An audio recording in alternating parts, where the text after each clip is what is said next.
ang mga kwento ng pag-ibig, kwento ng buhay, at kwento ng pag-asa dito sa Barangay Love Stories. Love Stories.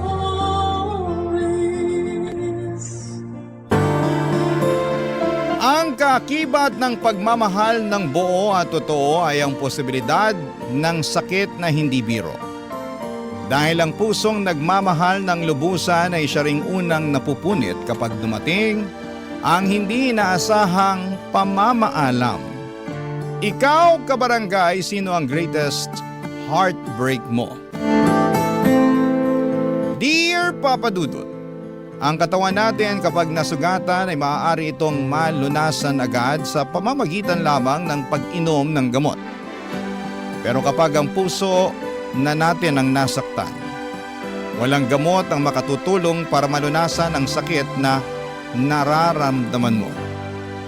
Magandang araw po sa inyo at sa lahat ng bumubuo ng inyong programa. Tawagin niyo na lamang po ako sa pangalang Sandra. 35 years old at isang accounting assistant. 14 anyos lamang ako nung una kong naranasan ang tinatawag nilang puppy love. Taong 2004, second year high school lamang ako noong nagkaroon ako ng atraksyon sa fourth year high school student na si Lance. Hindi naman talaga siya yung tipo ng pang-campus crush na level. Sa katunayan ay wala ngang masyadong nagkakagusto sa kanya noon dahil tipikal lang ang itsura nito. Pero naakit ako sa kanya dahil sa napaka-makulay nitong personalidad.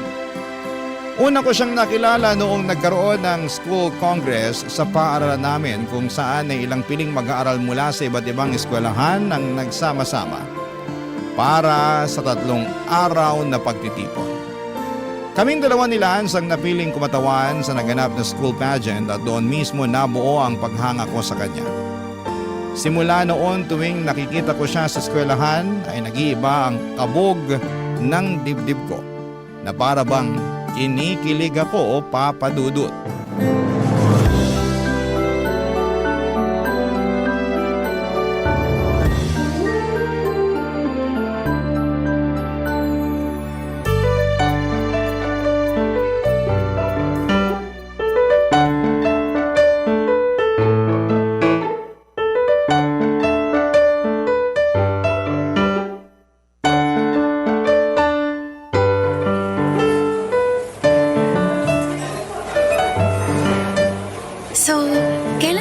Kwento sa akin tong sinasabi mong man of your dreams.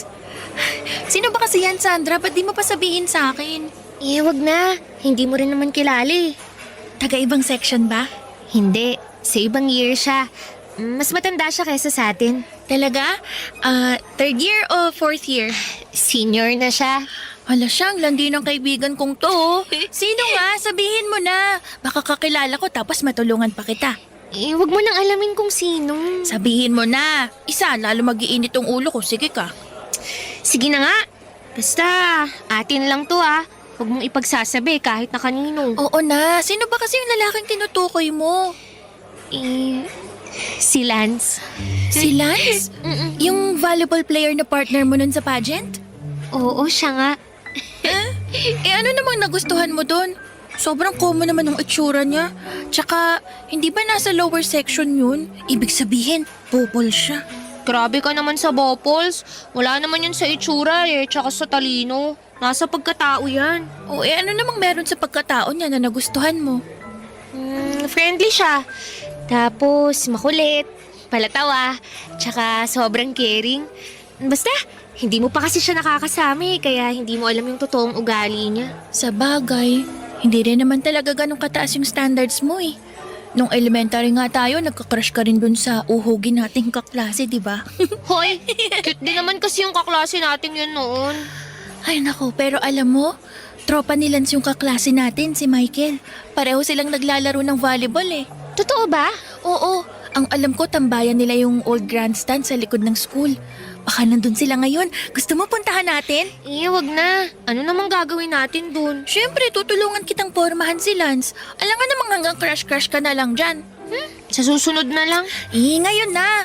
Wala kang mapapala sa patwitams mo dyan. Hindi na uso yung ganyan, no? Sakto na kay Michael yung notebook ko sa Filipino. Kinopya niya yung board ko sa Ibong Adarna. Kunwari, kukunin natin yung notebook ko para may rason tayong lapitan sila. Pero hindi ko alam kung... Shh!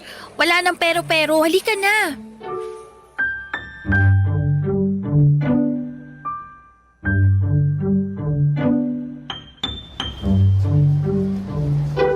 Emma, wag na kasi. Halika Nakakahiya. na. Ito na yung chance mo para mapalapit sa crush mo. Sa susunod na lang. Malapit nang mag-time mo. Ano ka ba? May 15 minutes pa. Huwag kang ano dyan. Nandito na tayo kaya bawal nang umatras. Ay, ayun sila oh. Sabi na nandito sila nakatambay eh. Sino ba yung Lance dyan? Yung matangkad na nakabukas ng botones ng polo. Oh, in fairness naman, may itsura kahit konti. Pwede na yan. Halika na. Sandali lang, Emma. Sandali lang naman. Oh, ano? Bakit? Check mo muna kung maayos tong itsura ko. Baka mamaya hulas na pala ako. Ay naku, matagal ka ng hulas. Hindi mo na maayos yung problema mong yan. Halika na. Ay, naku, paalis na sila. Ang bagal mo kasi. Lance! Lance, sandali lang!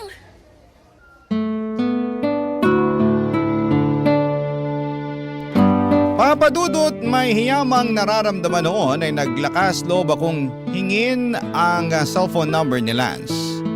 Tinext ko siya kinagabihan at nagulat ako dahil mas mabilis pa sa 4:00 noong nireplyan niya ako na parabang matagal na niya akong inaantay na mag-text sa kanya.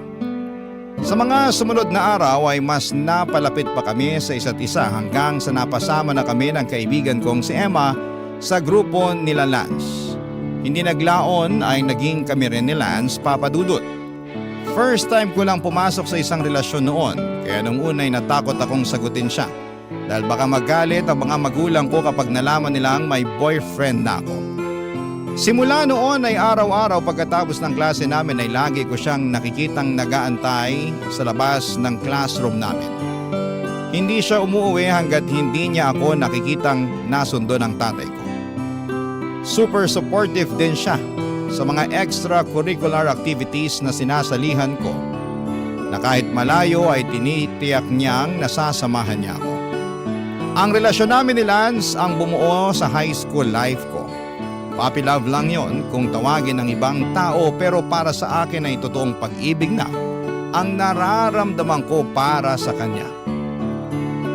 Sa kanya ko humuhugot ng lakas sa bawat hamong dumarating sa akin o nag-aaral pa lamang ako. Siya ang pinagmumula ng mga maliligayang alaala ko na kailanman ay hindi ko makakalimutan. Papadudot, para sa akin ay si Lance ang inaasahan kong lalaking nakatakda para sa akin. Pero pagsapit ng graduation kasabay ng pagsasaya namin dahil sa wakas ay tapos na sa high school si Lance, ay isang balita ang ibinahagi niya sa akin na siyang kinalungkot ko, Papadudot.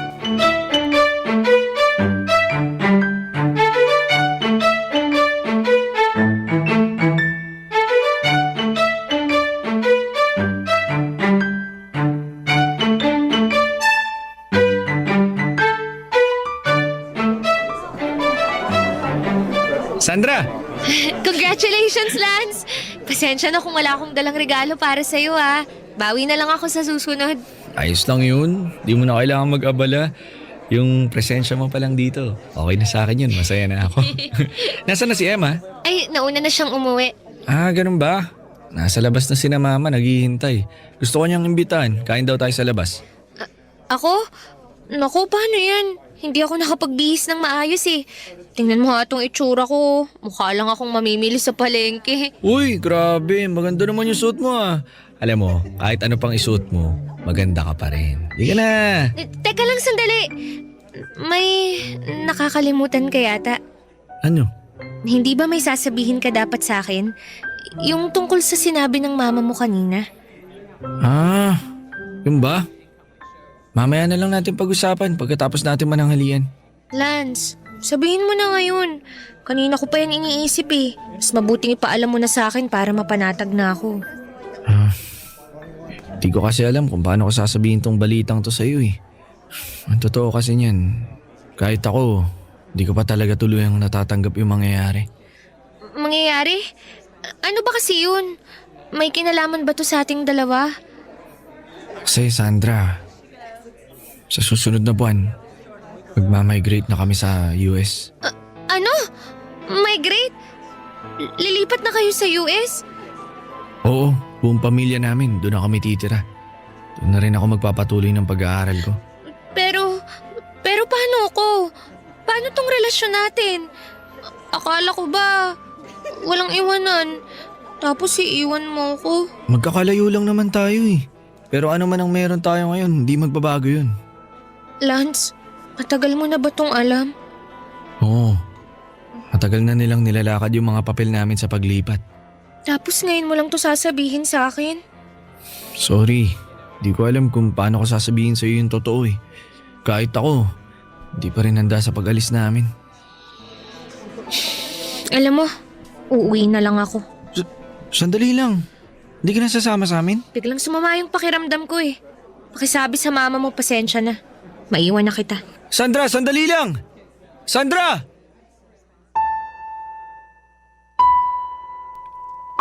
Papadudot, nagtampo ako noong nalaman kong lilipat na sa Amerika ang buong pamilya ni Lance. Hindi dahil huli ko nang nalaman ang pag-alis nila, kundi dahil sa kaalamang magkakalayo na kami ni Lance. Masyado na ako nasanay sa presensya niya na kung ilalayo siya sa akin ay parabang hindi ko kakayanin na hindi ko siya makita, makausap at mahagka ng personal.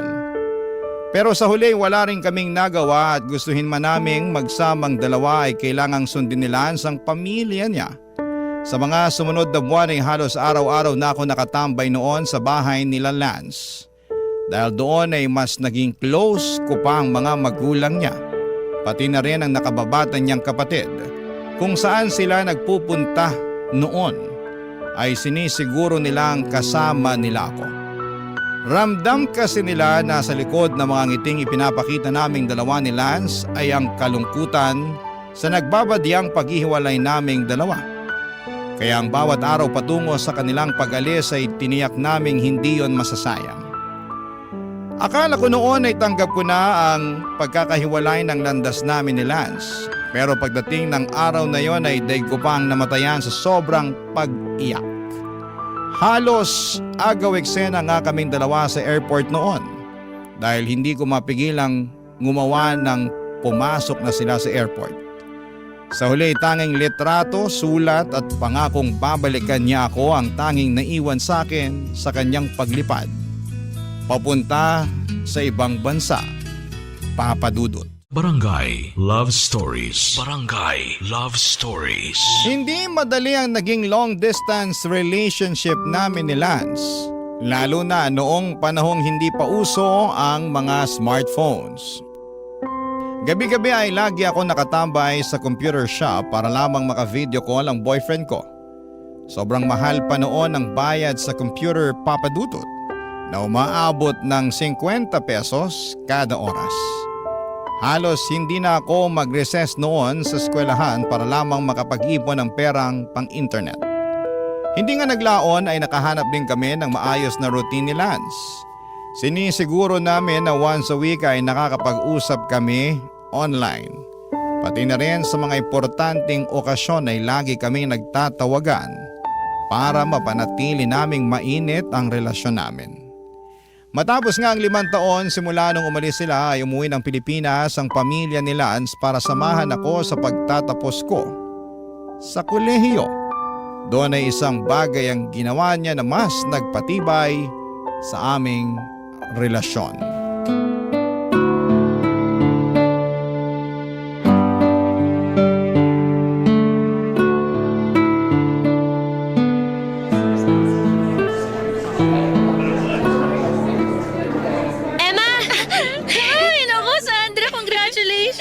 Congratulations din sa'yo, sis! Sa wakas graduate na tayo. Naku, mas congratulations sa'yo dahil ang haba-haba ng hair mo. Ha? Bakit? Basta, sama ka sa akin. May nag-aantay sa'yo sa labas. Sino naman? Basta, sandali, pahiram ako ng panyo mo. Teka, ano bang ginagawa mo? Kailangan mo ng piring sa mata para mas ma-surprise ka. Hawak ka lang sa akin, dali. Sundan mo ako, ha? Sandali lang, baka matumba ako. Saan ba tayo pupunta? Basta, magtiwala ka lang sa akin. Ayan. Oh, dahan-dahan lang, ha? Ayan, malapit na tayo.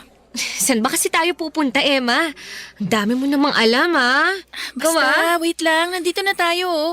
Konti na lang. Hakbang. Ayan. Kailangan nating lumayo sa mga tao para walang masyadong umepal sa eksena nyo.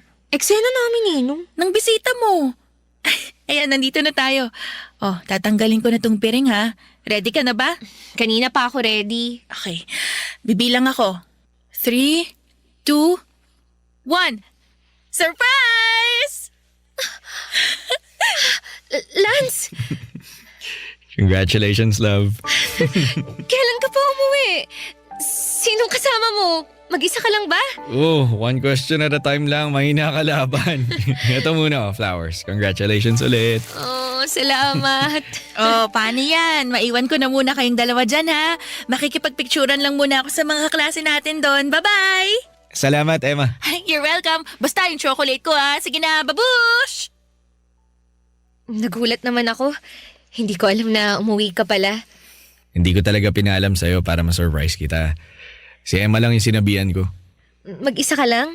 Kasama mo ba si tita? Kasama ko buong family ko. Tinaon ko talaga na ngayong buwan yung bakasyon namin para sakto sa graduation mo.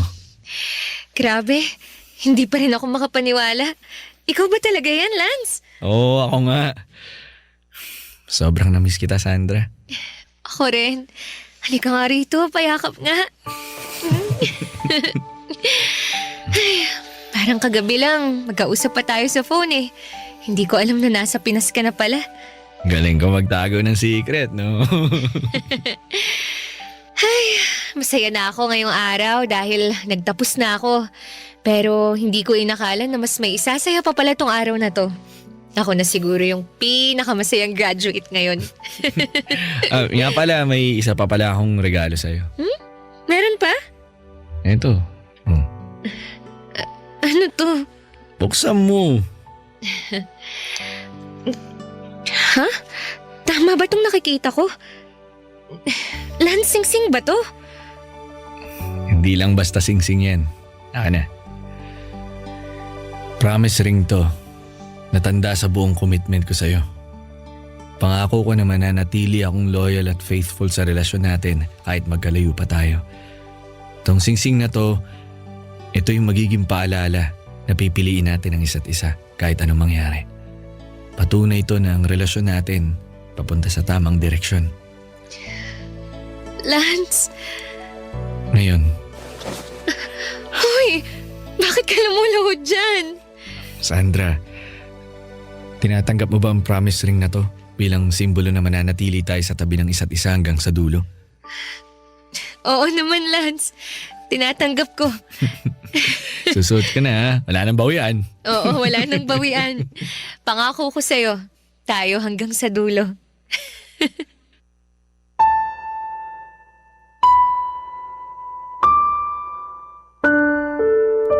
Kasabay ng pagtanda namin ni Lance ay ang pagyabong din ng aming relasyon.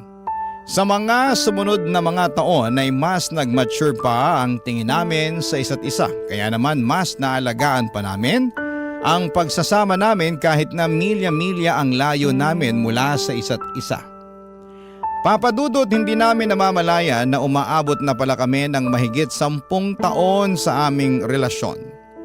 Nang mga panahong yon ay pinagplanuhan na naming magpakasal. Sa katunayan, may nakatakda ng taon kung kailan kami dapat mag-isang dibdib. Kaso nga lang ay hindi namin inakala na iba pala ang plano sa amin ng kapalaran. Bago natapos ang taong 2017 ay na-diagnose si Lance na merong colon cancer. Labis-labis ang pag-aalala ko para sa kanya noon. Na kung maaari lang ay lumipad na rin ako patungo sa Amerika para lamang maalagaan ko siya. Lumaban naman po si Lance at sumailalim siya sa hindi mabilang na chemotherapy at ilang mga operasyon para lamang malampasan ang sakit nito. Pero sa huli, ang cancer na dumadaloy sa katawan nito ang siyang nagwagi. Pagsabit ng 2019 ay masyado nang advance ang cancer ni Lance kaya minabuti nilang itigil na ang pagpapagamot dito. Doon na naisipan ni Lance na umuwi na lamang ng Pilipinas para gamitin ang nalalabi nitong panahon. na makasama ako, Papa Dudut.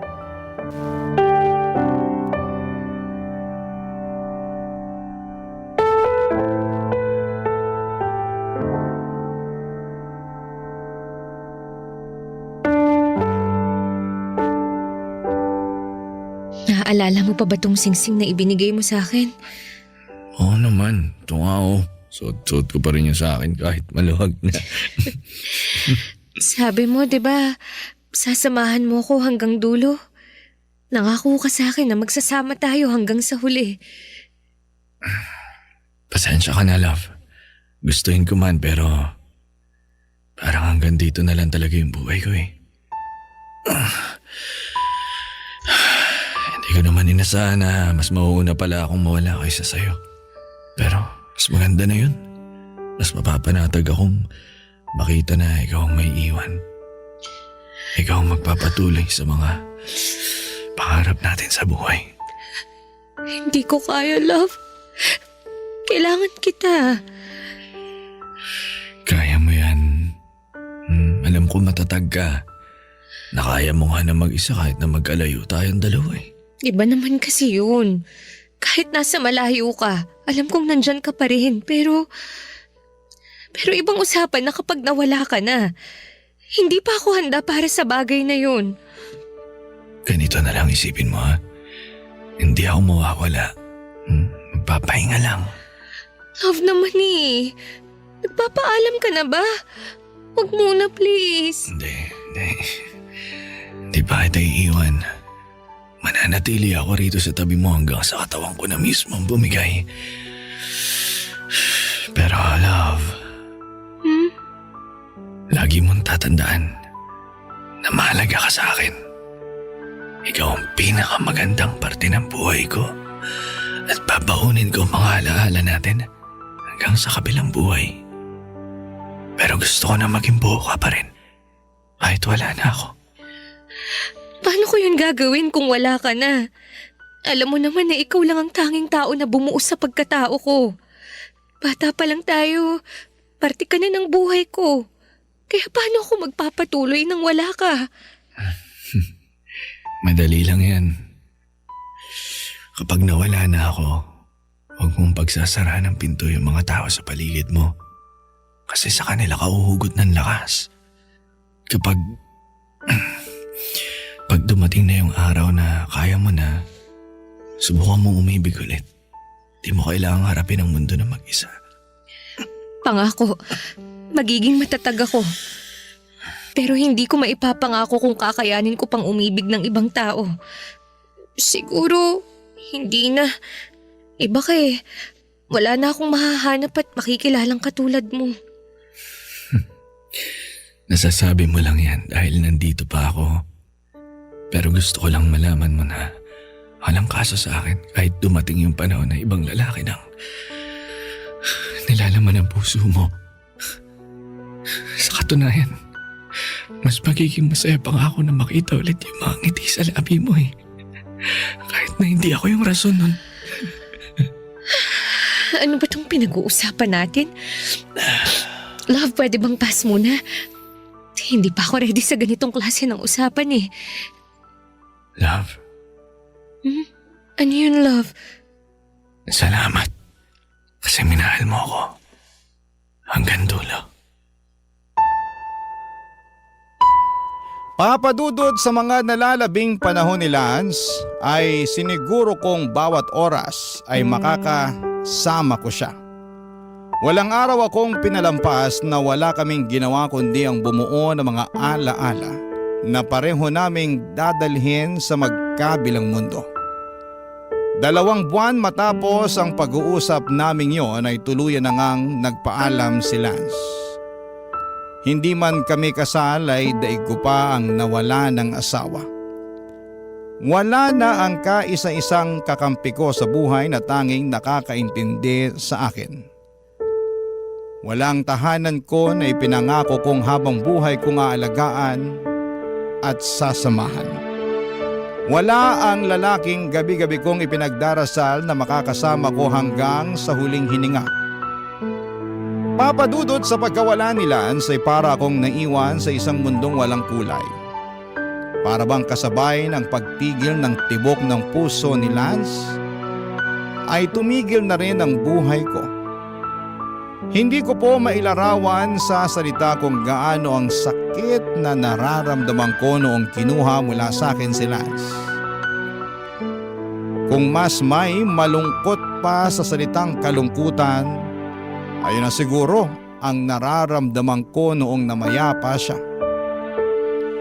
Papadudot simula noon na hindi na bumalik pa ang ngiti sa mga labi ko at pawang kalungkutan lamang ang nararamdaman ko. Barangay Love Stories. Barangay Love Stories. Papadudot sa sumunod na taon ay mas lalo pang nasira ang mental health ko noong nagkaroon ng lockdown dahil sa pandemic. Dahil nasa loob lamang ako ng bahay buong araw ay mas lalo akong nangulila sa pagkawala ni Lance. Halos mabaliw na nga ako noon dahil wala man lang akong maayos na makausap tungkol sa nararamdaman ko. Suportado naman ako ng sarili kong pamilya pero hirap silang intindihin ako lalo na't hindi nila alam ang pinanggagalingan ko. Pagkatapos ng pandemic ay tuluyan nang nagbago ang buhay ko, Papadudot. Nawala na ang dating Sandra na nakilala nila bilang masiyahin at palakaibigan. Sa pagkakataong yon ay naging mailap ako sa mga tao. Mas gusto ko na lamang noon na mag-isa at hindi ako lumalabas ng bahay maliban na lamang tuwing pumapasok ako sa trabaho. Ni walang makalapit sa akin noon dahil nagsimulang magbago ang pakikitungo ko sa mga taong nakapaligid sa akin. Para bang ang mundo ko noon ay tuluyan ng binalot ng kadiliman. Hanggang sa netong nakaraang taon lang ay isang baguhang empleyado sa kumpanya kung saan ako nagtatrabaho ang biglang pumasok sa buhay ko. Siya si Anton na hindi ko inaasahang unti-unting babago sa masalimuot kong buhay, Papadudot.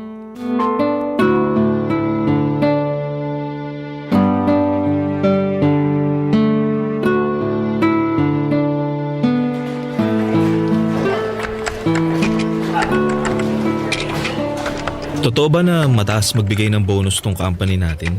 Kaya kasi ako nag-apply dito kasi malaki daw sila magbigay ng bonus eh. Makakakuha na kaya ako agad nun kahit bago pa lang ako dito? Akala ko ba hindi mo ako aabalahin? Pasensya ka na. Kausap ko lang yung sarili ko. Huwag mo na akong pansinin dito. Totoo nga ang chismis na suplada ka. Anong sabi mo? Wala. Ang sabi ko, aantayin ko na lang yung tinatapos mo. Tapos na ako. Antayin mo na to, aayusin ko lang yung mga kailangan mo. Bilis naman. Kala ko makakatambay pa ako dito ng matagal eh. Sa tingin mo, pwede rin kaya mag-request ng bagong aircon sa office namin? Mas malamig pa kasi yung electric fan kaysa sa buga ng aircon namin eh. Okay, nice talking to me. Ito na yung mga kailangan mo. Oo. Okay ka lang? Oo, medyo nahilo lang ako nung bigla akong tumayo. Teka. Mainit ka. May sakit ka ba? Gusto mo dalang kita ng gamot? Hindi, wag na. Kunin mo na to para makaalis ka na. Pero sigurado ka bang... Uy! Miss! Miss, okay ka lang ba? Tulong! May tao ba dyan? May nahimatay dito! Tulong!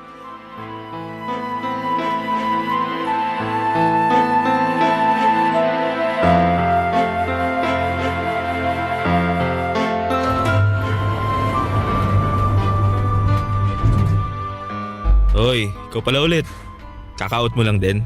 Oo, pauwi na ako. Ano? Kumusta na pakiramdam mo? Okay ka na ba? Eto, okay na ako. Salamat pala kanina. Ikaw daw nagdala sa akin sa klinik. Wala yun. Kahit sino naman gagawin yung ginawa ko eh. Natural instinct, kumbaga. Ganyan ka ba talaga katahimik?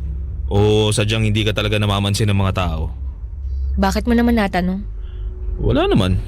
Curious lang ako kung totoo ba yung mga sinasabi ng iba rito na mailap ka sa mga tao.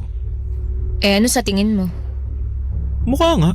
Hindi ka mahilig sumagot sa mga taong kumakausap sa'yo eh. Kala ko nga introvert ka nung una.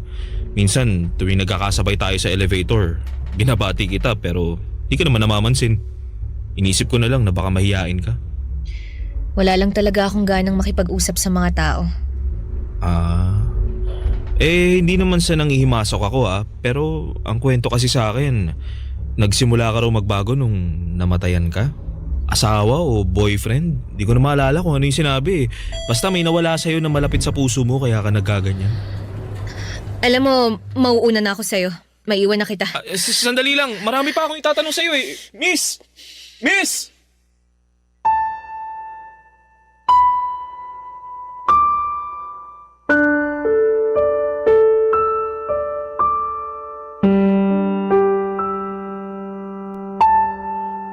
Papadudot nung nawala si Lance ay hindi ko na hinangad na magkaroon pa ng panibagong pag-ibig. Wala na yon sa mga plano ko sa buhay ko.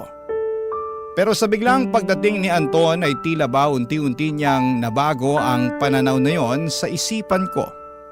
Hindi ko namamalaya na dahan-dahan na pala nitong binabago ang buhay ko. Ang dating mundo ko na tila ba wala ng kulay ay unti-unting nagkaroon ng laman. Ang matataas na pader na binuo ko para sa sarili ko ay dahan-dahan kong ibinabana. Sa isang iglap ang kalungkutang nararamdaman ko dahil sa pagkawala ni Lance ay napalitan ng ligaya sa pagdating ni Anton. Nang mga panahong yon ay si Lance pa rin ang laman ng puso ko pero hindi naglaon ay nagkaroon din ako ng lakas ng loob na papasukin si Anton sa buhay ko.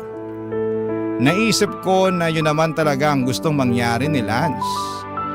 Ang magkaroon ako ng pangalawang pagkakataong umibig ulit at maramdaman ang saya na dulot nito. Kaya kahit nag-alinlangan pa, ay sinubukan kong sumugal. Masakit mang iwan ang nakaraan kasama si Lance ay kinailangan kong harapin ang kinabukasan sa tulong ni Anton, Papadudot.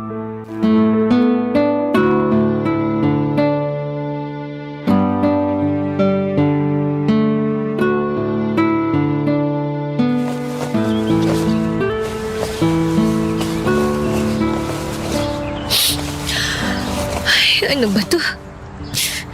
Hindi na matigil yung luha ko. Sandra? Dito na ako. Sandali lang! Nandyan na. Halika, pumasok ka. Salamat. Oh, ano meron dito? Bakit nagkalat ang mga damit? Tsaka, umiiyak ka ba? Namumugto yung mga mata mo Ano nangyari? Wala to. Wag mo na lang akong intindihin. Tulungan mo na lang ako sa pag-aayos ng mga damit na to. Kanino ba tong mga damit na to? Kay Lance. Lance? Yung ex-boyfriend mo? Oo, sa kanyang hatong mga to. Marami siyang natirang gamit dito sa bahay nung inaalagaan ko pa siya. Bakit mo naman biglang naisipang ilabas tong mga gamit niya? Matagal ko na dapat tong ginawa eh. Kaya hirap akong mag-move on mula sa kanya kasi hanggang ngayon nakakapit pa rin ako sa mga alaala niya. Hindi ako makapagsimula kasi kahit 5 taon na yung lumipas, siya pa rin yung laging laman ng puso't isip ko. Sandra, di mo naman kailangan madaliin to eh. Hindi madali ang magluksa, lalo na para sa taong minahal mo ng napakatagal. Pero hindi matutuwa si Lance kung mananatili akong ganito. Sobrang laki na ng ipinagbago ko simula nung nawala siya. Bago siya namatay, nangako ko sa kanya na magpapatuloy ako sa buhay ng masaya. Alam mo, Anton, simula nung nawala si Lance, ngayon na lang ulit ako nakaramdam ng kasiyahan. Yun na yun nung nakilala kita. Totoo ba yan? Oo. Ikaw lang yung taong dumating sa buhay ko na hindi ko ina-expect na magbibigay ulit ng kulay sa buhay ko. Sa tuwing nakakasama kita, para bang bumalik yung dating saya sa buhay ko. Alam mo, hindi ko naman intensyon na palitan si Lance o kunin kung ano man yung lugar niya sa puso mo. Alam kong espesyal siya at kahit kailan, hindi ko maihigitan ng pag-ibig na binigay niya sa'yo. Pero Pwede kong subukan dahil alam kong deserve mong makatanggap ulit ng tunay na pagmamahal. Kaya ako nga ito ginagawa eh. Kasi handa na ako. Sa wakas, kaya ko na siyang pakawalan. Kaya ko nang magmahal ulit ng hindi na nakukonsensya. Kaya ko na ulit tumanggap ng pag-ibig ng hindi inaalala yung nakaraan ko. Dahil yun sa tulong mo, Anton. Ibig bang sabihin ito, tinatanggap mo na ako sa buhay mo? Oo, hindi dahil gusto ko nang kalimutan si Lance, kundi dahil gusto kong tuparin yung ipinangako ko sa kanya. Na magiging masaya ko ulit. Yun ang gusto niyang mangyari. Salamat. Salamat, Sandra, at binigyan mo ako ng pagkakataon. Ano ka ba? Ako dapat ang magpasalamat sa'yo. Dahil kahit ilang beses kitang itinulak palayo, nandyan ka pa rin. Nagpupursige para sa akin.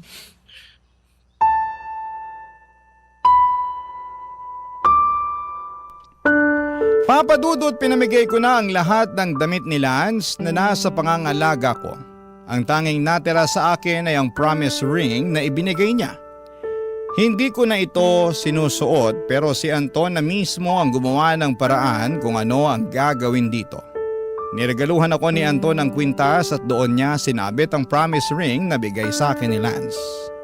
Sabi nila mahirap higitan ang first love, hindi lang dahil sa alaala at damdaming kaakibat nito, kundi dahil sa bawat ngiti, halakhak at yakap na unang naramdaman mo ay nag-iwan ng bakas sa puso mo. Pero hindi ibig sabihin ito na wala na tayong karapatang umibig ulit. Walang sino man ang makakapalit sa pwesto ni Lance sa puso ko. Pero handa akong magbigay ng espasyo para kay Anton. Hindi lang sa puso ko kundi pati na rin sa nalalabing buhay ko. Papadudot sa ngayon ay patuloy ang pagtibay ng relasyon namin ni Anton at umaasa ako na sa pagkakataong ito, siya na ang taong makakasama ko hanggang sa dulo. Dito na po nagtatapos ang kwento ko at sana po ay nagustuhan niyo po ito. Maraming salamat po and more power sa Barangay Love Stories.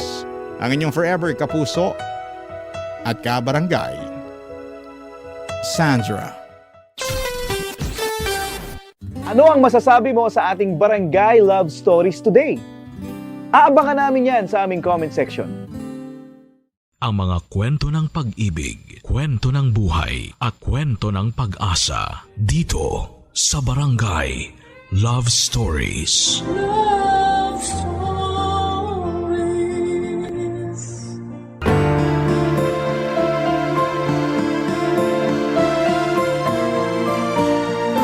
Maraming tao ang nanghuhusga base sa pisikal na anyo ng iba. Nakakalungkot mang isipin ngunit ito ang realidad ng ating lipunan. Ikaw, kabarangay, ano ang una mong napapansin sa isang tao? Dear Papa Dudut, maraming tao ang nanghuhusga. Pero sa mga pangyayaring ito sa buhay ko ay marami naman akong natutunan sa kanila. Magandang araw po sa inyo at sa lahat ng mga kabarangay ninyo. Ako po si Kea, isa sa mga bago ninyong tagapakinig. Pero fan na fan ninyo ako kaagad. Nadiskubre ko po ang Barangay LS sa isang simpleng araw na hindi ko inaasahan. Habang namimili po ako sa isang palengke, napansin kong halos lahat ng mga tindera at tindero ay masayang nakikinig ng Barangay LS. At dahil doon ay na-curious na rin po ako at sinubukan ko kayong i-search sa Facebook. At simula noon ay hindi na po ako nagpapahuli sa pakikinig ng Barangay LS tuwing alas 12 ng tanghalian. Gusto ko rin pong ibahagi sa inyo ang isang personal na kwento. Hindi man ito madaling ikwento pero pakiramdam ko ay makakatulong ito sa ibang katulad kong dumaraan sa parehong karanasan. Simula bata pa lamang ako ay sobrang conscious na po talaga ako sa physical appearance ko. Sa totoo lang ay pakiramdam ko noon ay hindi ako maganda. Lagi kong naiisip na hindi ako katulad ng iba kong mga kaklase na mapuputi, matangkad, may matangos na ilong at may lahing mistisa o mistiso. Kasi ako naman ay simple lang, kulay kayumanggi, pandak at may ilong na pango. Palihim akong naiinggit sa kanila at minsan ay naiisip ko, bakit parang hindi ako pinagpala sa itsura? At dahil nga po sa mga insecurities na yon ay dumating ako sa punto na halos lahat ay sinubukan ko na. Whitening soaps, lotions, nose clips at kung ano-ano pa. Kapag may bagong produkto na sinasabing pampaganda ay sinusubukan ko kaagad. Umaasang baka ito na ang sagot sa kagustuhan ko na gumanda. At hindi ko maitatanggi dahil naging mas maputi naman ako sa pagdaan ng mga taon. Pero kahit papaano ay parang kulang pa rin. Ang ilong ko kahit na anong clip ang ilagay ko gabi-gabi ay hindi talaga tumataas. Kaya sabi ko sa sarili ko kapag nakaipon na ako ay magpapa-rhinoplasty talaga ako. Pero hanggat hindi pa kaya ng budget ay tiis-tiis muna sa mga over-the-counter na pampaganda. Pero kahit pa may mga pagbabago na sa physical kong anyo ay hindi pa rin ako ganong ka-confident. Sa tuwing tumitingin ako sa salamin, pakiramdam ko ay ang pangit-pangit ko pa rin. Hanggang sa dumating sa punto na naniwala na akong baka hindi na talaga ako magkakajowa, na baka hindi talaga ako karapat-dapat mahalin kasi hindi ako maganda. Pero nagkamali ako. Isang araw sa hindi ko inaasahang pagkakataon ay may nakilala akong lalaki sa isang dating site. Si Marco. Nagsimula po kami sa simpleng chat tapos ay palitan ng kwento hanggang sa unti-unti nang gumaan ang loob namin sa isa't isa. Hindi ko inakala na may taong magkakagusto sa akin. Hindi dahil sa itsura ko kundi dahil sa kung sino ako, Papa Dudut.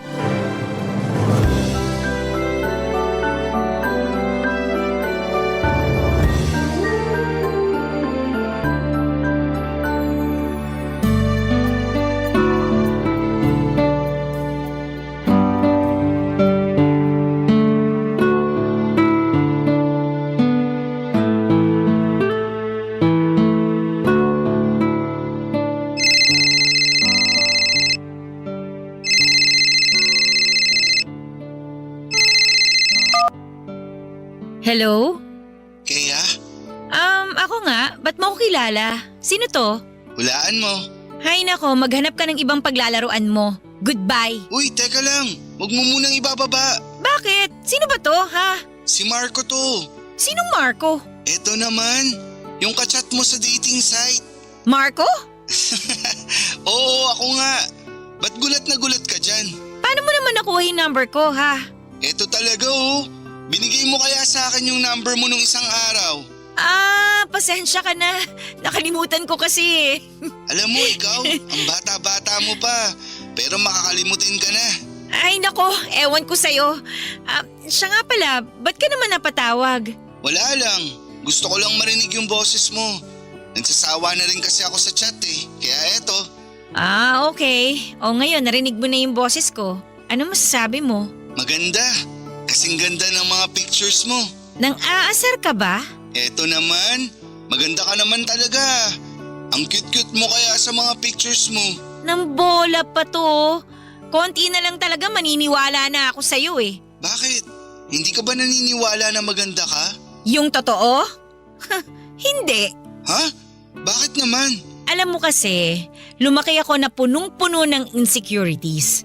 Kasi yung mga kaklase at kaibigan ko, ang puputi, tapos ang tatangos pa ng ilong.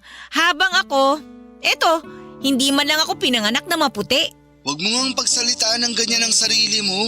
Hindi porket hindi maputi, pangit na kaagad. Hindi naman ata tama yan. Siguro nga, pero ewan ko ba? Tuwing humaharap ako sa salamin, pakiramdam ko palaging may kulang eh. Anong ibig mong sabihin? Yung tipong kahit anong gawin ko, pakiramdam ko parang hindi pa rin ako maganda. Feeling ko nga kung may limpak-limpak lang akong pera, siguro nagparitoke na ako ng mukha eh. Nako, yan na yan ang wag mong gagawin. Bakit? Sayang lang ang pera mo dyan. Ang mahal-mahal kaya magparitoke ng muka. Kung ako sa'yo, Ibibili ko na lang ng house and lot yung pera. Huwag na nga nating pag-usapan to. Hindi naman kalakihan yung sinasahod ko sa trabaho ko ngayon kaya malabo na magkaroon pa ako ng perang pamparitoke dito sa mukha ko. Basta, tigilan mo na muna yung kaka-overthink mo ha. Susubukan ko. Nga pala kaya, Ano yun? may gagawin ka ba ngayong Sabado? Wala naman, bakit? Gusto sana kitang yayain mag-date. Seryoso ka? Oo, ang tagal-tagal na kaya nating nagchat-chat. Sa tingin ko, panahon na rin para magkita tayo. Okay, sige. Pero sa isang kondisyon. Ano naman yun? Ikaw ang taya, libre mo. Ay, wag na lang pala. Kuripot! Biro lang. Siyempre, sagot kita. Yan ang gusto ko sa'yo eh.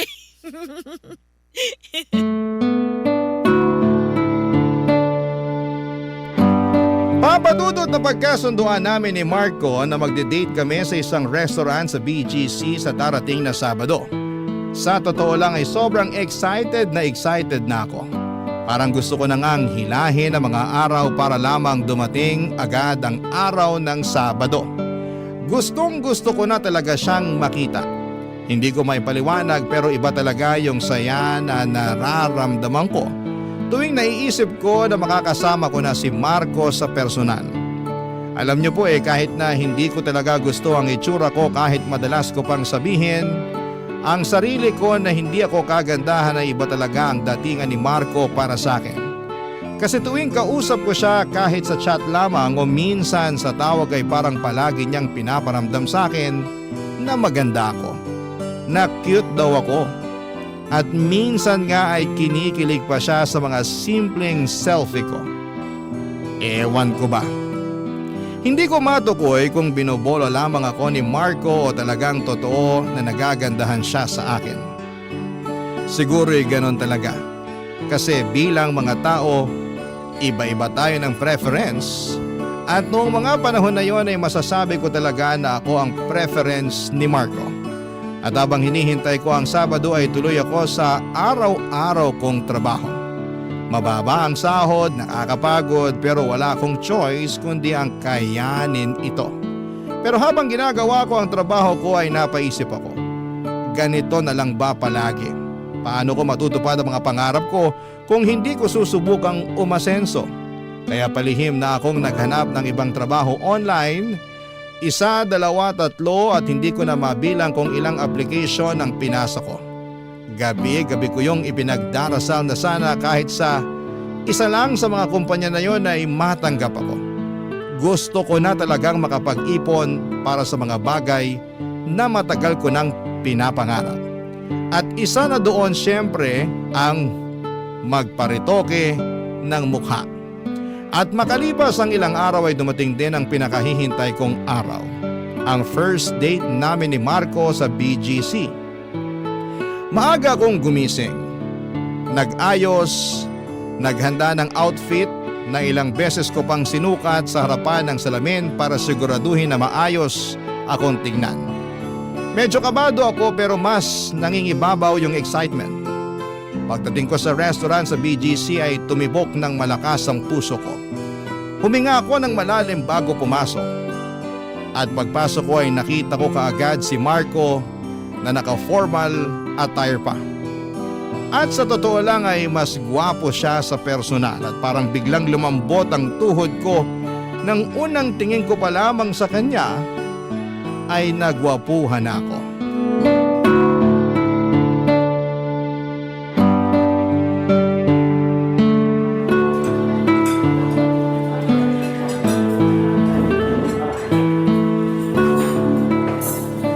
Marco? Uy, Kea! Mabuti naman at nandito ka na. Halika, maupo ka. Thank you ah. Wow, Oh, bakit tulala ka dyan? ang pogi mo pala sa personal. Ibig mo bang sabihin, pangit ako sa mga pictures ko? Hindi naman sa ganon. Pogi ka rin naman sa mga picture mo. Pero mas pogi ka sa personal. Siguro nasasabi mo lang yan kasi naka-formal attire ako ngayon. Pansin ko nga, pinaghandaan mo talaga ang araw na to ha? Aba, syempre naman. Tingnan mo tong sapatos ko. Bagong-bago pa yan. Kahapon ko lang binili yan para sa date natin. Nakakahiya naman sa'yo. Samantalang ako, binili ko lang sa ukay-ukay tong suot ko ngayon. Ano ka ba naman? Wala kang dapat ikahiya. Maganda ka pa rin naman kaya ayos lang yan. Paano ba naman kasi? Wala akong pambili ng bagong damit kasi hindi ko pa natatanggap yung kakarampot ko na sahod. Ay nako, sana lang talaga at matanggap na ako sa pinag-a-applyan ko online para makahanap na rin ako ng trabaho na malaki yung kita. Huwag kang mag-alala. Sagot naman kita ngayon eh. Kaya umorder ka lang ng umorder dyan. Akong bahala sa'yo. Uy, thank you talaga ha. Nakakahiya naman sa'yo. Pero nung huli tayong nagtawagan, mukhang hindi ka naman nahiya eh. Aray! Talaga, alam mo ikaw ang sama mo sa akin. Biro lang. Uy, pero seryoso. Sana ipagdasal mo rin na makakuha na ako ng bagong trabaho. Ikaw pa ba? Matik yan. Malakas ka sa akin eh. Pero kung sakaling magkakaroon ka ng magandang trabaho at mataas na sahod, mukhang alam na alam ko na yung susunod na mangyayari. Anong ibig mong sabihin? Diba, sinabi mo sa akin nun na matagal mo nang gustong magparetoke ng muka? Natatandaan mo pa pala yun? Aba, syempre naman. Alam mo kasi, kapag interesado ako sa isang babae, talagang inaaral at tinatandaan ko yung mga ayaw at gusto nila. Napakaswerte ko naman pala sa'yo. At maswerte rin naman ako sa'yo. Kasi nabigyan ako ng pagkakataon na makadate ang isang magandang binibini na katulad mo. Alam mo, tuwing sinasabihan mo ko ng maganda, feeling ko, nang aasar ka. Uy, hindi ah. Chusero ka ng taon ha? Pero seryoso, kung ako yung tatanungin mo, sa tingin ko hindi mo na kailangang magparetoke. Bola ka ng bola dyan. Nako, baka mamaya may iba ka na palang babae ha? Alam mo ikaw, napansin ko lang na panay ang pag-overthink mo. Pero di bali na lang, kasi cute ka naman kahit na nag-overthink ka eh. Huwag mong ibahin yung topic. Umamin ka. Siguro may iba kang chicks no? Eto talaga oh. Paano mo naman nasabi yan? Ang galing mo kasi mambola eh. Tsaka magpakilig. Grabe. Ay, dapat sa makalawa ko pa to sasabihin eh. Pero sa tingin ko, ito na yung pinakamagandang opportunity para sabihin ko sa'yo to. Ano yun? Kaya, pwede ba ako manligaw sa'yo? Tingnan mo nga yung sarili mo. Ang gara-gara ng suot mo. Hindi ka pa ba nanliligaw ng lagay na yan? Mas gusto ko kasi yung traditional na pamamaraan ng panliligaw eh. Ano ibig mo sabihin? Gusto kitang bigyan ng love letters, tapos gusto rin kitang haranahin kahit sintonado ako. Yun ay kung papayag ka. Ang kapal naman siguro ng mukha ko kung tatanggihan pa kita. Sige na nga, pumapayag na ako. Ayos! Umorder na nga lang tayo. Sigurado akong gutom ka lang.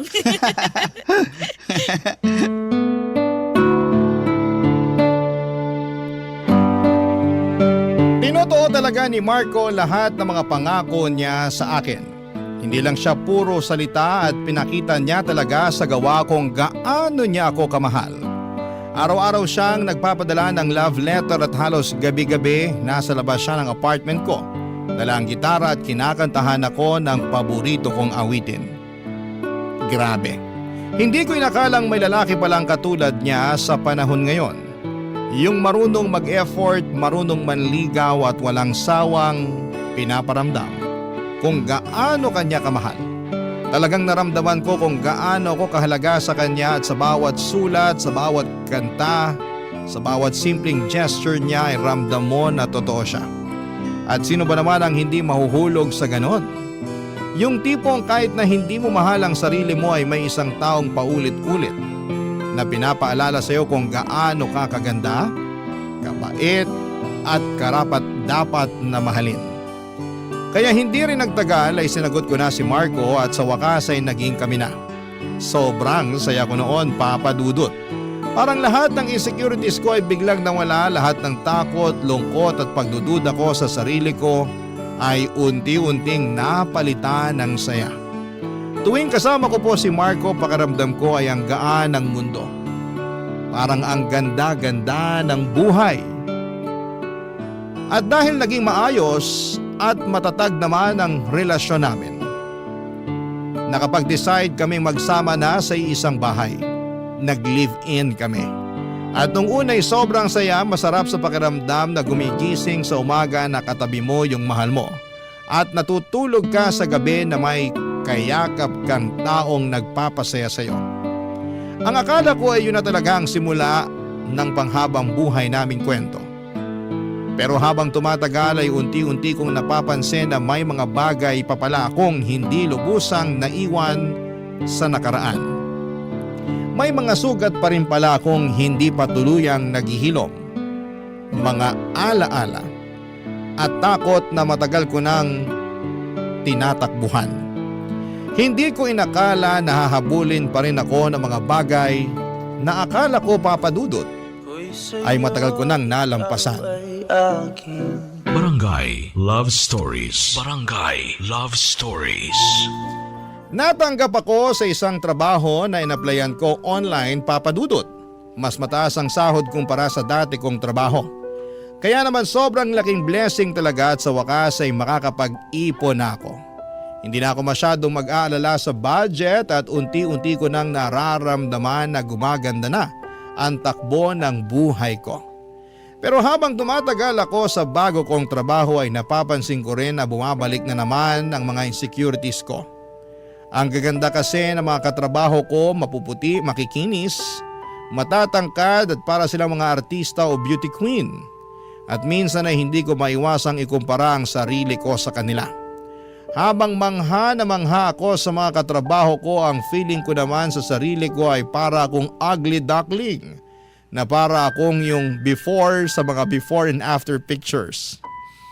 Pero kahit na nakakaramdam ako ng ganito, pilit ko po itong nilalabanan. Sinasabi ko sa sarili ko, at least mas okay na ang trabaho ko ngayon. And at least ay may Marco ako. Si Marco na palaging nandyan at laging nagpaparamdam na mahal niya ako. At laging sinasabi na maganda ako kahit pa ako mismo ay hindi naniniwala minsan sa sarili ko. Pero kahit na anong iwas ko ay paulit-ulit pa rin akong binabalikan ng insecurity. Hanggang sa umabot ako sa puntong hindi na lotion at sabon ang pinagkakaabalahan ko. Pati na glutathione injection ay pinatulang ko na rin. Dahil nga afford ko na, naging regular na ang pagpunta ko sa mga gluta sessions. Tuwing tinitingnan ko ang sarili ko sa salamin ay tuwang-tuwa ako. Pumuputi ako, kumikinis ako. At dumating pa ako sa puntong pakiramdam ko ay parang K-pop idol na ako. Mas naging confident ako sa panlabas, mas masaya ako sa mga litrato, mas ganado akong mag-ayos. Pero habang abala ko, sa pagpapaganda ay may isang tao na unti-unting nag-alala sa mga ginagawa ko. Walang iba kundi si Marco.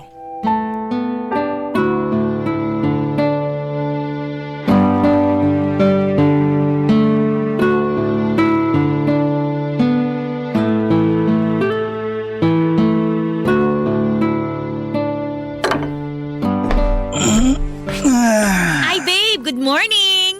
Nagluto na nga pala ako ng breakfast para sa'yo. Thank you, babe. Halika na, dali, mupo ka na dito para makakain ka na. Wait lang ha, ito yung tosino. Yan. Babe, Bakit? Ano yun? may tatanong ako sa'yo. Pero sana huwag kang magagalit ha. Ako tuloy tong kinakabahan sa'yo. Ano ba kasi yun? Napapansin ko kasi na habang tumatagal, para kang namumutla.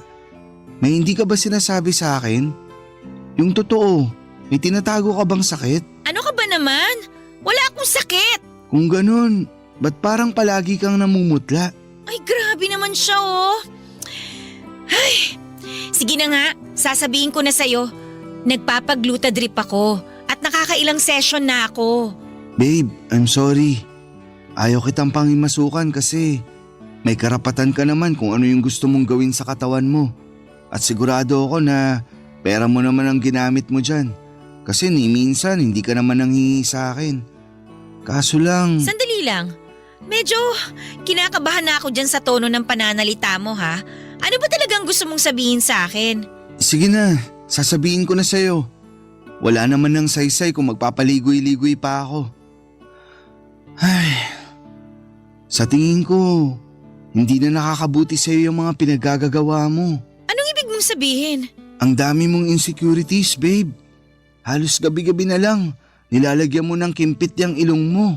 Tapos yung whitening soap sa CR, napapansin ko na rin na ang bilis-bilis na maubos. Tapos ngayon, ayan, At bakit? Kasalanan na ba ngayon na maging maganda? hindi naman sa ganun yun.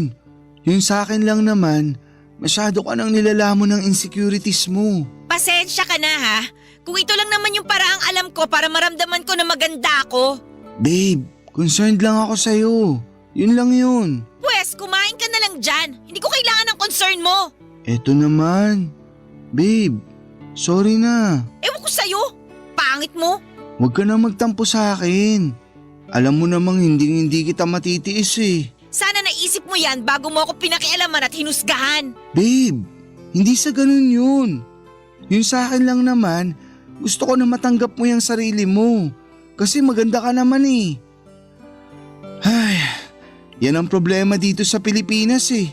Kung maputi ka, sasabihin maganda at artistahin ka. Pero kapag brown naman yung balat mo, sasabihin na pangit ka. Wag ka magpapadala sa colonial mentality ng bansa natin. Maniwala ka sa akin, babe. Maganda ka na. Siyempre sasabihin mo yan, boyfriend kita eh. Eto naman, wag mo ngang minamasama yung mga sinasabi ko sa'yo. Pero eto babe ha, alam kong magagalit ka sa susunod kong sasabihin. Pero sa tingin ko, oras na rin para malaman mo to. Ano na naman yan? Alam mo ba yung tungkol sa body dysmorphia disorder? Hindi. Ano yan? Napag-aralan kasi namin yan nung nasa college pa ako. Ay, isa yung kondisyon kung saan nakakaramdam ka ng matinding pagkabahala o stress sa physical appearance mo. Ang OA naman yan? Babe, talaga nangyayari yan. At sa tingin ko, mas makakabuti kung magpapatingin tayo sa isang psychiatrist. Ano? Para makasiguro lang. Hoy, ikaw ha. Sa dinami-dami ng sinabi mo, iisa lang naman yung tinutumbok mo eh. Nabaliw ako at nasisiraan na ako ng bait. Bakit? Ako lang ba yung nag-iisang babae sa mundo na concern sa physical appearance niya? Kaya nga ang dami-daming gumagamit ng makeup dyan, di ba? Para kahit papano, mas gumanda sila. So bakit pinamumukha mo sa akin na baliw ako porkit nagpapaganda ako? Maniwala ka sa akin. Gusto lang kitang tulungan. Wala akong intensyon na pagmukain kang baliw. Pero yun kasi yung lumalabas eh. Sa susunod kung wala kang magandang sasabihin, manahimik ka na lang. Babe, I'm sorry kung na-pressure kita na magpatingin sa psychiatrist. Please, ayoko ng away. Alam mo naman na hindi kita matitiis eh. Pasensya na rin kung sinungitan kita. Promise, hindi na kita pipilitin. Pero eto lang ang pinapangako ko sa'yo. Gagawin ko ang lahat para iparamdam sa'yo na hindi ka nag-iisa. Kung may gusto kang i-share sa akin, wag kang magdadalawang isip na kausapin ako ha. Andito lang ako para sa'yo. I love you, babe. I love you too. Sige na, kumain ka na dyan. Sabayan mo na ako, babe. Sige na, mauna ka na. Babalik na lang muna ako sa kwarto. Sobrang nagtampo ako kay Marco noong araw na yon kasi pakiramdam ko ay pinagmumukha niya akong baliw. Para sa akin ay normal lang naman sa babayang maging desperado sa kagustuhang gumanda. Hindi ba't likas sa aming mga babae ang pag-aayos ng sarili? Kaya hindi ko talaga maunawaan kung bakit siya biglang naging concerned. At hindi ko maintindihan kung saan siya nanggagaling noon. Kung bakit siya natatakot o bakit siya nababahala. Kasi para sa akin normal at natural lang na gustuhin kong gumanda at maging mas presentable. Pero ang totoo niyan, Papa Dudut, habang tumatagal ay mas lalo lang lumalakas ang kagustuhan ko na magpa-rhinoplasty. Feeling ko talaga noon kapag tumaas na ang ilong ko, mag-iiba na ang hulma ng mukha ko. Baka sa wakas, darating na yung araw na makikita ko ang sarili ko sa salamin na hindi nandidiri. Na baka sa wakas, matutuldukan na ang lahat ng insecurities ko na dala-dala ko mula pagkabata. At yung mga taon na lagi akong kinukumpara sa iba. Pero habang hindi pa ako nakakapag-rhinoplasty ay napansin kong unti-unti kong na ilalabas ang lahat ng insecurities ko sa ibang tao. Para bang sa tuwing may nakikita akong taong kontento sa sarili nila, Lalo akong naiirita. Parang may salamin sa harapan ko na paulit-ulit lang na ipinapakita kung ano ang kulang sa akin. Hindi ko man sinasadya pero ang paghusga sa ibang tao ay naging paraan ko para pansamantalang makalimot sa sarili kong mga pagkukulang at insecurities. At unti-unti ay napansin na rin ito ni Marco. Tahimik man siya sa simula, ramdam kong nakikita na niya ang unti-unting pagbabagong nangyayari sa akin. Nakikita niya kung paano unti-unting napapalitan ng galit at hinanakit ang dati kong saya. Papa Dudut.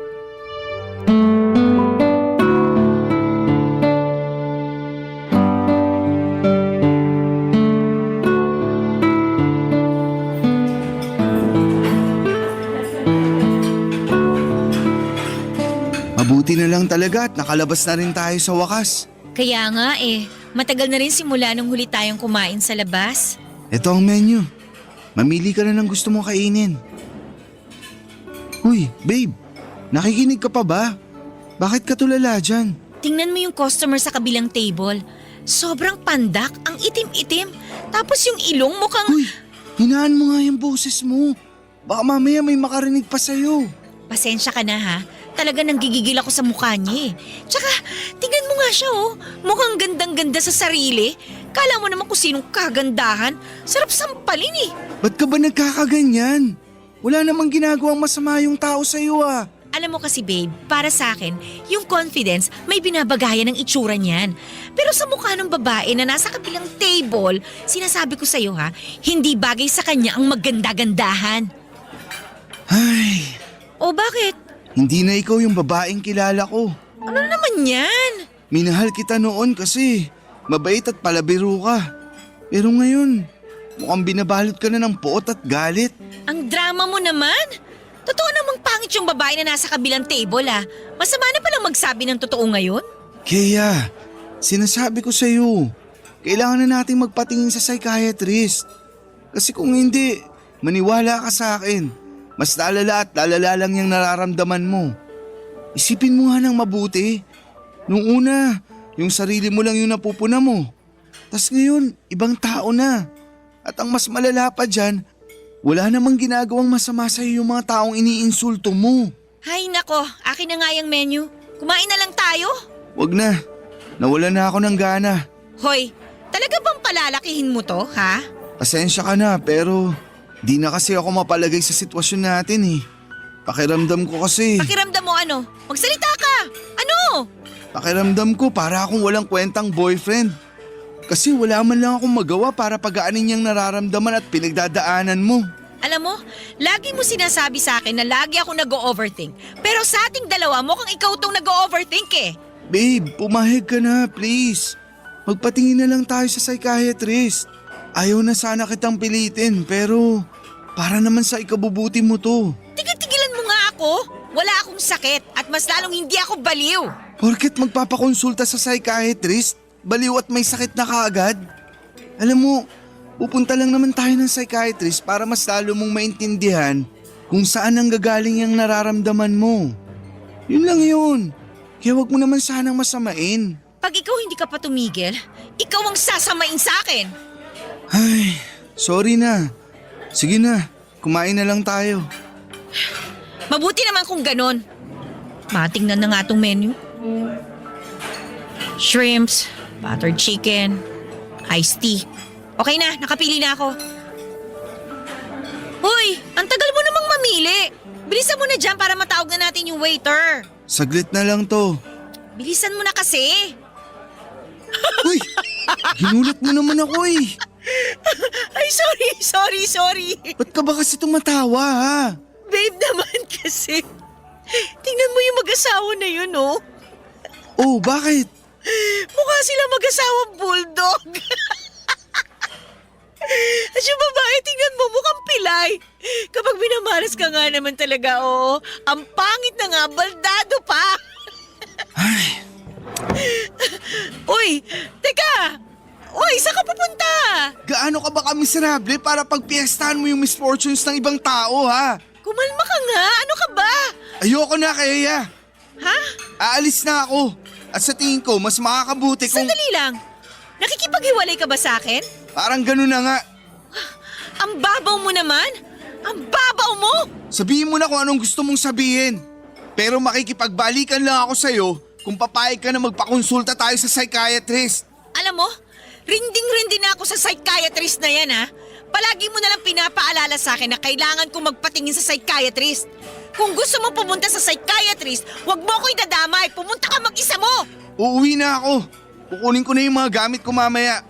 Doon na muna ako sa apartment ng kaibigan kong matutulog pansamantala. Eh di umalis ka! Huwag na ka na magpapakita sa akin kahit kailan!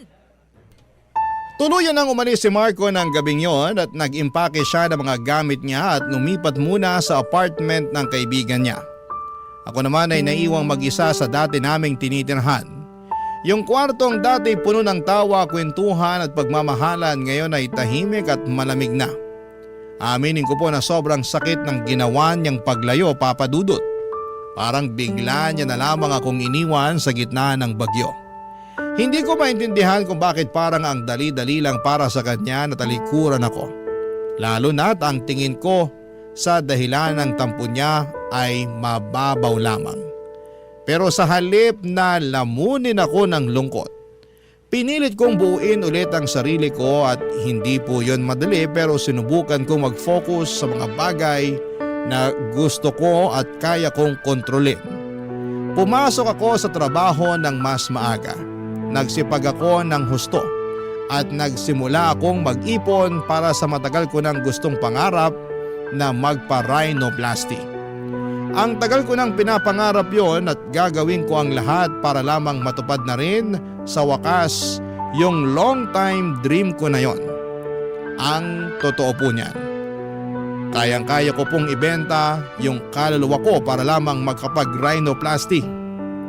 Pero habang binaplano ko ang lahat, doon ko na na-realize kung gaano talaga kamahal ang magpa-rhinoplasty. Akala ko ay sapat na ang naipon ko pero kulang pa rin pala. Malayo pa ako sa kabuang halaga na kailangan ko. At doon ko naramdaman na kahit na anong sipag ko ay parang hindi pa rin sapat. Paulit-ulit kong tinatanong ang sarili ko na gaano ba karaming sakripisyo ang kailangan kong pagdaanan at pagdadaanan para lamang maabot yung pangarap kong maging maganda. At sa sobrang kagustuhan kong matupad ang matagal ko ng pangarap, dumating ako sa puntong na pagdesisyonan ko ang isang bagay na ni minsan ay hindi ko inakala na magagawa ko. Isang desisyon na alam kong babago sa takbo ng buhay ko, Papa Dudut. Barangay Love Stories. Barangay Love Stories. Binuksan ko ang laptop ko isang gabi habang nakaupo ako sa gilid ng kama at nagsimula akong manood ng mga rhinoplasty videos sa YouTube. Pero habang nagbabrowse ako ay napansin kong nakasave pa rin pala sa browser yung login credentials ni Marco sa online banking niya. At doon ko naalala na minsan niyang ginamit ang laptop ko para i-check yung savings account niya. At siguro'y hindi niya napansin na nakasave pala yung info niya. Kaya out of curiosity ay aaminin ko na naisipan kong i-check kung magkano na ang laman ng account niya. Pagkabukas ko ng account niya ay parang napako ako sa kinakapuan ko. Ang laki ng ipon ni Marco, mas malaki pa sa inaasahan ko. At doon pumasok sa isipan ko kung paano kung pagsamahin ko yung pera niya at yung naipon ko. Baka sapat na yon para sa matagal ko nang gustong rhinoplasty. Nag-aalinlangan ako ng matindi. Alam kong mali, hindi ko pera yon pero sa kabila ng lahat ng ito ay sinabi ko sa sarili ko na kung talagang mahal pa rin ako ni Marco ay maiintindihan niya ako. At saka hindi ko naman ito gagamitin sa kalokohan. Para naman ito sa ikakabuti ko. Sa ikagaganda ko at sa matagal ko ng pangarap. At sa bandang huli ay ginawa ko na ang bagay na buong buhay ko ay hindi ko inaakalang magagawa ko. Transfer ko ang malaking halaga ng pera mula sa account ni Marco papunta sa sarili kong bank account, Papa Dudut.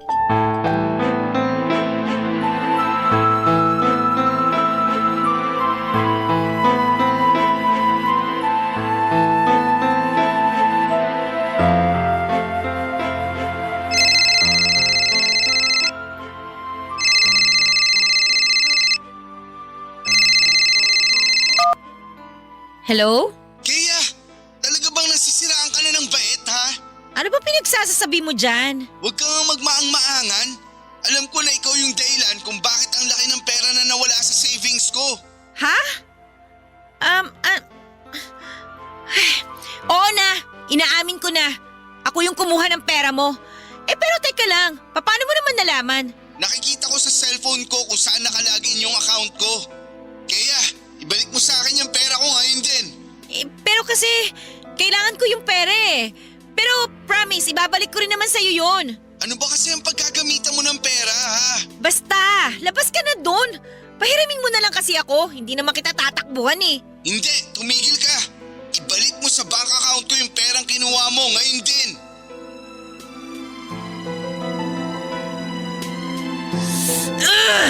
Sige na nga, saglit lang. Tapos na ba? Oo, naibalik ko na sa account mo yung pera. Mabuti naman kung ganon. Hello?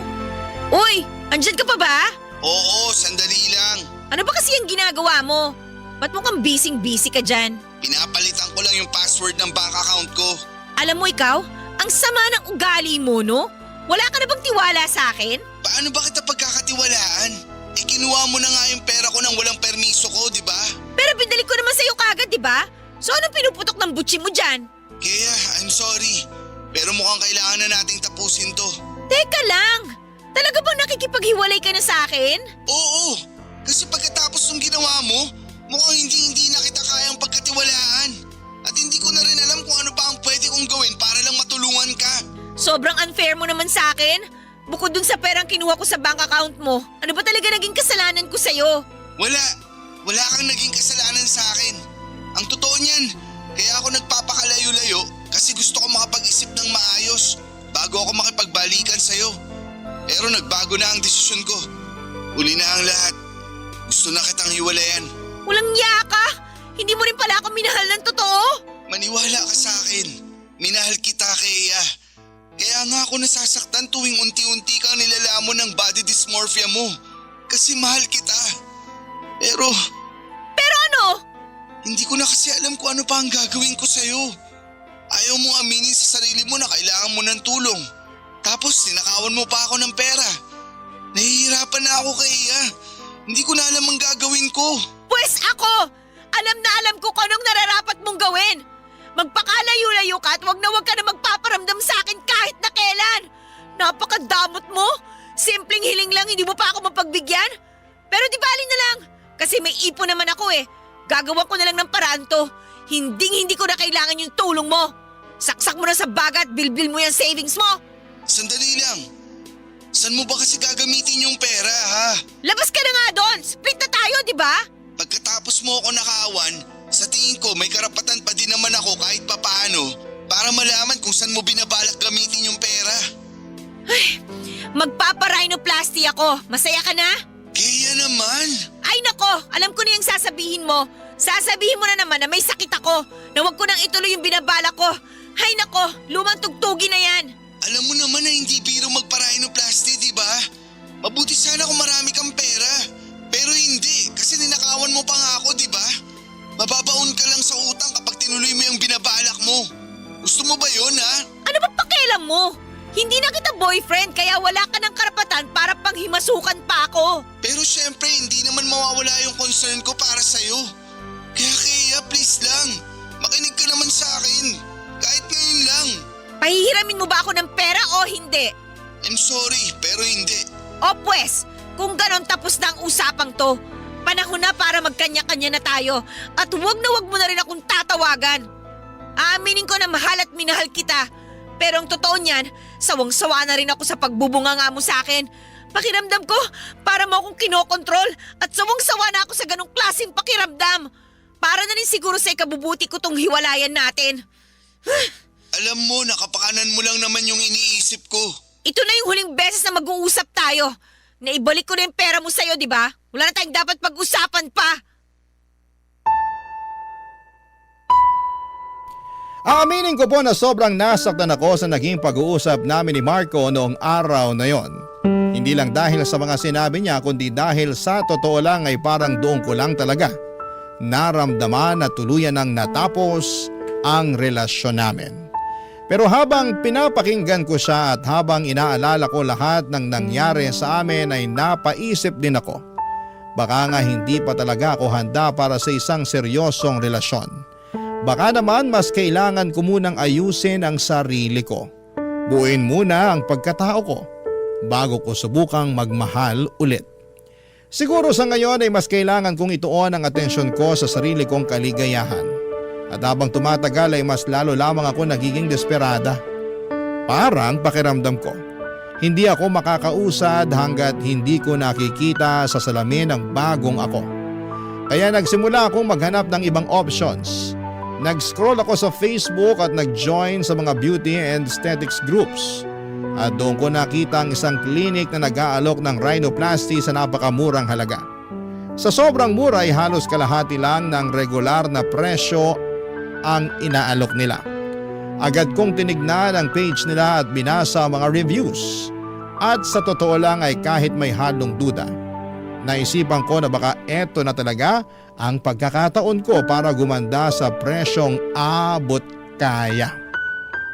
Kahit may kaunting kaba, talagang nagdesisyon ako. Pinaghandaan ko ang lahat at nag-file ako ng 1-month leave sa trabaho. Inayos ko lahat ng requirements at sinimulan ko na ang proseso ng pagpapa-rhinoplasty sa mas murang klinik. Dala ko ang pag-asang kapag natapos ito ay matutupad na rin ang matagal ko nang pinapangarap. Ang maging masaya sa tuwing haharap ako sa salamin. Pero parang sinampal ako ng tadhana.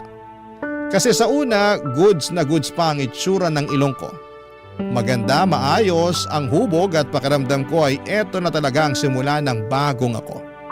Akala ko ay natupad na sa wakas ang matagal ko nang pinapangarap. Pero habang lumilipas sa mga araw ay unti-unti kong napapansin na may kakaiba nang nangyayari. Namamagana yung ilong ko at imbis na gumanda ay parang lalong nagkakaproblema. At sa bawat araw na lumilipas ay mas lalo akong nakakaramdam ng kirot. At parang unti-unti na ring nabubura yung konting kasiyahang nararamdaman ko noong una. At napapalitan po ito ng takot, kaba at ng pagsisisi.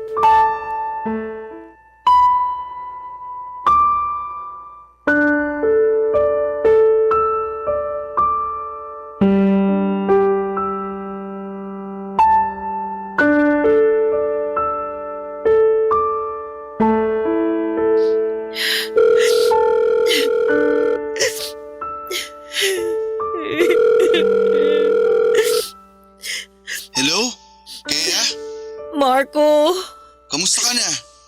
ayos lang. Ikaw, kumusta ka na? Okay lang naman. Diyan ka pa rin ba nakatira sa apartment ng kaibigan mo? Oo. Siya nga pala, gusto ko sanang humingi ng tawad sa'yo. Sorry sa mga nasabi ko sa'yo noon ha.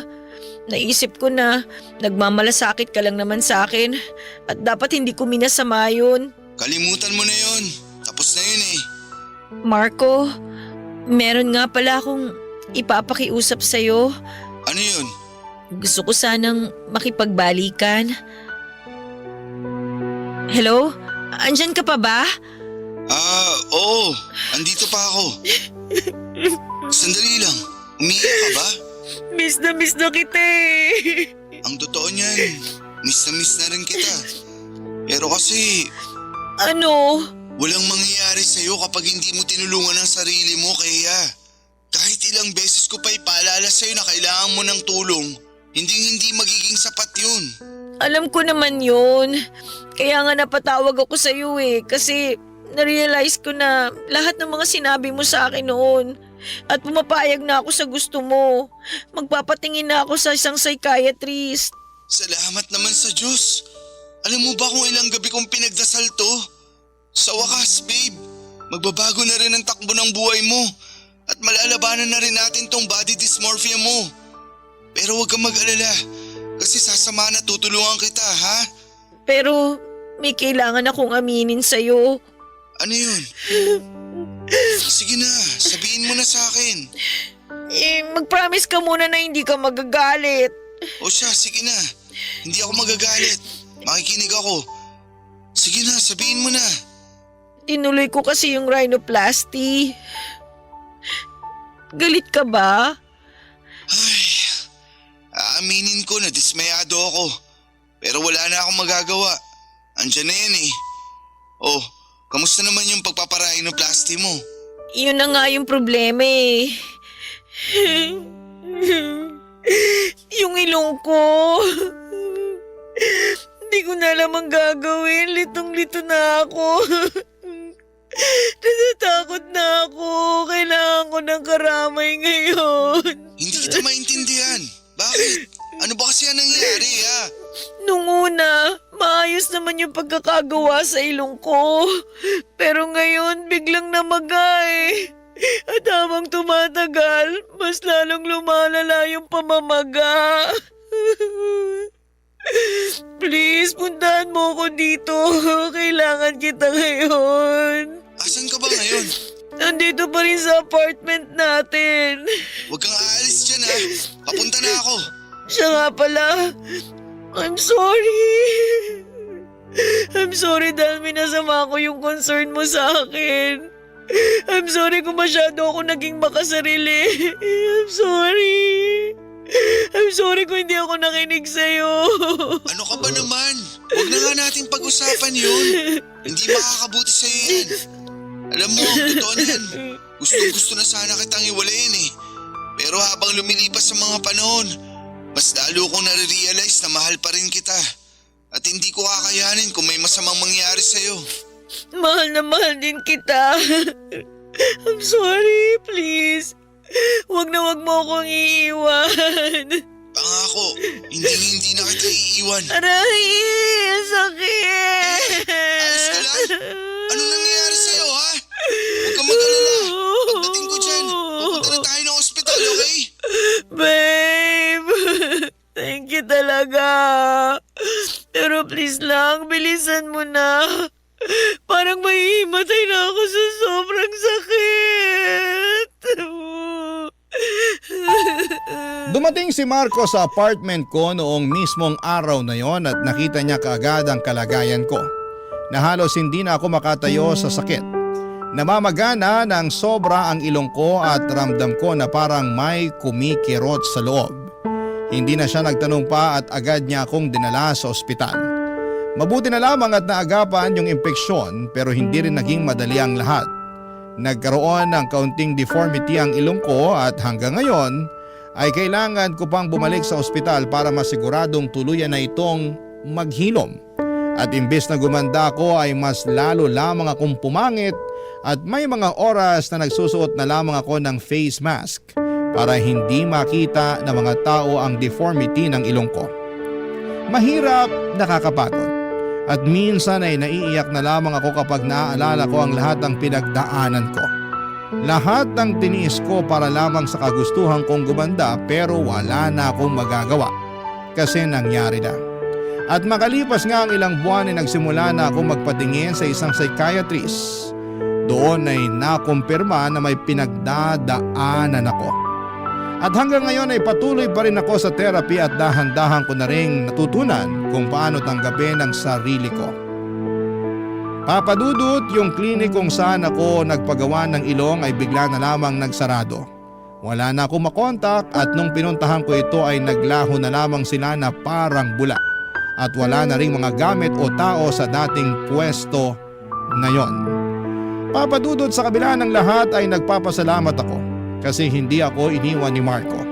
Kahit ang dami kong pinagdaanan, kahit siya mismo ay nasaktan at napagod, ay bumalik pa rin siya. Nagkausap kami ng maayos, nagkapatawaran at kami pa rin hanggang ngayon. Ang dami kong napagtanto sa lahat ng mga nangyari. Unang-una ay wala naman talagang masama sa kagustuhang gumanda, normal lamang yan. Lalo na sa ating mga babae. Pero dapat alam din natin kung kailan na ito nagiging sobra at makakasama sa atin. Hindi ko kinokondena ang mga nagpaparitoke o nagpapaputi. Dumaan din ako sa ganoon at alam kong malaking tulong ito para sa iba sa pagpapalakas ng loob at tiwala sa kanilang sarili. Pero kung dumarating ka na sa puntong parang hindi ka na mapalagay at nawawala na ang peace of mind, Kapag wala kang binabago sa itsura mo ay baka panahon na para huminto sandali, pag-isipan ang sarili mong kalagayan at kumonsulta sa isang taong makakatulong tulad ng ginawa ko ngayon. Higit sa lahat ay natutunan ko rin po na hindi talaga dapat tayo humusga base lamang sa itsura.